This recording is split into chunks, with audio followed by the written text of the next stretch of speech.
Tourism का जो आलमी दिन है फ़हीम, मैं अक्सर देखती हूँ पाकिस्तानी जो कि इतनी मोहब्बत करते हैं पाकिस्तान से कि वो कहीं नहीं जाते, जब उनको मौका मिलता है वो बार बार जाते हैं, पाकिस्तान टूर पे जाते हैं। बाय रोड जा सकते हैं ना, इजी भी तो है, कन्वीनियंस भी तो है। यार आफ्ताब राना साहब हमारे साथ मौजूद हैं, एमडी पीटीडीसी, उनसे बात कर लेते हैं। अस्सलाम वालेकुम राना साहब।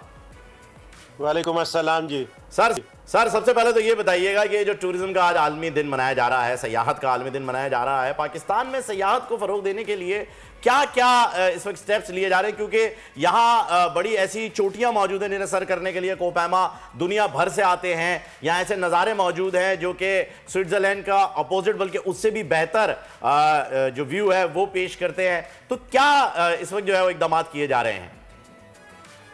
देखिए, पोटेंशियल पाकिस्तान में आपने खुद भी बता दिया और इस वीडियो में भी देखा, बेतहाशा है। और इसी चीज़ को मद्देनज़र रखते हुए हुकूमत ने तरजीही बुनियादों पे एक नेशनल टूरिज्म स्ट्रेटजी बनाई है और उसमें एक 10 पॉइंट का एक्शन प्लान है जिसके तहत हम काम कर रहे हैं और कोशिश ये कर रहे हैं कि पाकिस्तान को एशिया में एक ख़ास मकाम दिलवाया जाए सेहत के शोबे के अंदर। और ख़ास तौर पे जो ज़्यादा फोकस है इस वक्त हमारा वो ये है कि सयाहों के लिए जो सहूलियात हैं उनको बेहतर किया जाए, मुख्तलिफ रसाई के जो इश्यूज़ हैं रोड के ज़रिए और एयर के ज़रिए उनको बेहतर किया जाए, गैर मुल्की सयाहों के लिए वीज़ा की रसाई को बेहतर किया गया। 195 लोगों कंट्रीज़ के लोग अभी ऑनलाइन वीज़ा अप्लाई कर सकते हैं, प्राइवेट इन्वेस्टमेंट को इनकरेज कर रहे हैं। और पीटीडीसी के बड़े खूबसूरत रिजॉर्ट हुआ करते थे माफ कीजिएगा, बड़े खूबसूरत रिजॉर्ट हुआ करते थे, जैसे मालम जब्बा पर भी जो है वो एक बड़ा खूबसूरत रिजॉर्ट था आपका। तो रिजॉर्ट्स की तरफ तवज्जो दी जा रही है कि और ऐसी जगहों पर जहां लोग कैंपिंग करते हैं जाके, क्योंकि वहां रहने के लिए कोई खास जगह नहीं है, जैसे फेरी मिडाओ है और इस तरह के और मकामात हैं, वहां पर कोई रिजॉर्ट्स वगैरह बनाने के लिए आपने तरजीह बुनियादों पर काम शुरू किया है? जी बिल्कुल। एक तो ये कि जो पीटीडीसी के रिजॉर्ट थे वो सारे के सारे रिजॉर्ट सभी प्राइवेट इन्वेस्टमेंट के साथ अपग्रेड किए जा रहे हैं और उनमें सहूलियात को भी बेहतर किया जा रहा है। साथ ही साथ बहुत सारे अभी नए रिजॉर्ट्स जो हैं वो सूबाई हुकूमतों ने अपने अपने सूबों में प्लान किए हैं। फॉर एग्जांपल 4 नए टूरिज्म इंटीग्रेटेड जोन केपी में बनने जा रहे हैं। बलूचिस्तान की कोस्टल बेल्ट का पूरा एक मास्टर प्लान जो है वो मेरीन टूरिज्म के लिए उसको अनफोल्ड किया जा रहा है। सिंध के अंदर नए मकामात जैसे थरपारकर का डेजर्ट है, वहाँ पे टूरिज्म शुरू हो चुका है और पैकेजेस भी लोग अवेल कर रहे हैं। और है, बड़ी अच्छी बात है कि रिजॉर्ट्स भी बन रहे हैं और टूरिज्म को प्रमोट करने के लिए सारा काम किया जा रहा है, लेकिन एक इंफ्रास्ट्रक्चर का जो प्रॉब्लम है, क्योंकि हम देखते हैं नॉर्दर्न एरियाज में जाएं तो वहाँ पर बहुत सारी जगह ऐसी हैं जहाँ पर रोड्स बनने वाली हैं, जहाँ पर ट्रांसपोर्ट का इशू है। अगर आप मरी की बात कर लें तो आपको अंदाजा होगा हर साल वहाँ कितना ट्रैफिक जैम हो जाता है, कितनी परेशानी होती है सयाहों को। इस हवाले से क्या काम हो रहा है, क्योंकि there is always a room for improvement.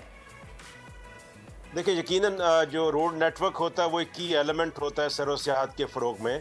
और अभी अगर आप देखें तो पिछले कम से कम 5 साल में हमारी जो हाईवेज, मोटरवेज और उसकी जैली सड़कें हैं उसकी हालत में बहुत बेहतरी आई है। सी पैक के प्रोजेक्ट में भी बहुत सारे नए, अभी आप कराची से हाईवेज जो नए बने हैं सी पैक के ट्रैवल करते हुए all the way northern area में, सवात का नया हाईवे बन गया है, हज़ारा का हाईवे बन गया है। तो अभी बहुत सारी रसाई में बेहतरी आई है, लेकिन ये बहुत एक्सपेंसिव प्रोजेक्ट्स होते हैं। अब जाहिर है हुकूमत के अपने माली के मसाइल भी हैं, उसके बावजूद तरजीही बुनियादों भी है। सर बिल्कुल ऐसा ही है राना साहब, इंफ्रास्ट्रक्चर भी है। एक सवाल यहाँ पे मैं करना चाहूँगा, मुझे ये बताइएगा कि दुनिया भर में हमने देखा है जहाँ पर भी टूरिज्म को फ़रोग दिया जाता है वहाँ पर टूरिस्ट पुलिस के नाम से एक सर्विस दी जाती है जो कि सिर्फ टूरिस्ट को सपोर्ट करने के लिए और उनकी लैंग्वेज के अंदर ही जो है वो बात करने के लिए मौजूद होती है। क्या ऐसी आपने कोई अपील हुकूमत से की है या ऐसा कोई इदारा बनाने के लिए कोई तजवीज़ दी है, या ऑलरेडी कोई ऐसा इदारा काम कर रहा है जो कि टूरिस्ट पुलिस के जो है वो फ़राइज़ अंजाम दे रहा हो? जी बिल्कुल, इस पर ऑलरेडी काम शुरू हो चुका हुआ है। इस वक्त पूरे गिलगित बल्तिस्तान में टूरिज्म पुलिस वहाँ पे मौजूद है सियाहों को सहूलियात देने के लिए, और उसमें कोशिश ये की गई है कि पढ़े लिखे मेल और फीमेल नौजवानों को उस इलाके के जॉब दी जाए ताकि वो उर्दू अंग्रेज़ी में सियाहों के साथ बातचीत कर सकें। अच्छा। और एक हेल्पलाइन भी क्रिएट की गई है 1422, अगर कोई भी इमरजेंसी हो जाए वो उस पर कॉल करके फौरी तौर पे इमदाद भी ले सकते हैं। और यही जो सर्विस है अभी आज़ाद कश्मीर और केपी के भी कुछ डिस्ट्रिक्ट में मुतारफ करा दी गई है। हम इसके दायरे कार को इंशाल्लाह 1 से 1.5 साल के अंदर पूरे मुल्क में ले जा रहे हैं। टूरिस्ट पुलिस पाकिस्तान के तमाम अजला में इंशाल्लाह ये कायम हो जाएगी और लोगों को इससे बड़ी सहूलत मिलेगी। अच्छा, 2 चीज़ें मेरे जहन में राना साहब, मैं चाहूँगी उस पर ज़रा आप हमारी रहनुमाई कीजिएगा। नंबर 1 तो ये कि आपको याद होगा हालिया वो जो चेयर लिफ्ट वाला वाकया पेश आया था, इन चीज़ों को देखने के लिए यहाँ पर जो ऑलरेडी ये चल रही हैं चेयर लिफ्ट्स हैं, या फिर इसके अलावा जितनी भी जो स्विंग्स टाइप चीज़ें लगी हुई हैं नॉर्दर्न एरियाज़ में, जिन पर कि मेंटेनेंस का काम जिस तरीके से होना चाहिए वैसे नहीं हो पा रहा, उसको आप लोग किस तरीके से देख रहे हैं? और सेकेंडली, आपको याद होगा हाल ही में हमने एक वाकया भी देखा था, टूरिस्ट के साथ कुछ मिसबिहेवियर हुआ था जिस पर काफ़ी सोशल मीडिया पर शोर भी मचा और कहा गया कि जी ऐसे नहीं होना चाहिए, बायकॉट करेंगे।